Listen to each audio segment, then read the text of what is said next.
আমি আছি এমন একটি জায়গায় যেটা জানলে এবং শুনলে আপনি অবাক হয়ে যাবেন। বিশেষ করে হবিগঞ্জের মাধবপুরের নয়াপাড়া ইউনিয়নের যারা আছেন তারা অবশ্যই খুশি হবেন। হতে যাচ্ছে নয়াপাড়াতে নয়াপাড়া মিনি ফুচকা পার্ক। আসলে এই পার্কে কি কি থাকছে আপনাদের জন্য অবশ্যই ভিডিওতে দেখাবো, সুতরাং সাথে থাকবেন।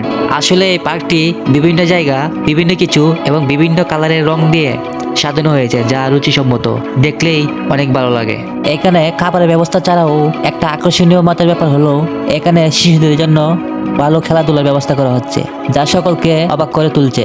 শিশুদের খেলাধুলার সরঞ্জাম এখনো আনা হয়নি। এই পার্কটি পুরো দমে কাজ চলছে, এখনো কাজ শেষ হয়নি, অনেক কিছু বাকি রয়েছে। পুরো পার্কের পরিবেশটাই অন্যরকম। এছাড়া বসে খাওয়ার জন্য যে ব্যবস্থাটা করা হয়েছে, আসলে প্রকৃতির সাথে মিশে আপনি উপভোগ করতে পারবেন। দেখেন আপনার পাশে আপনি কেবিনে বসে খাওয়া দাওয়া উপভোগ করবেন, সাথে প্রাকৃতিক পরিবেশও।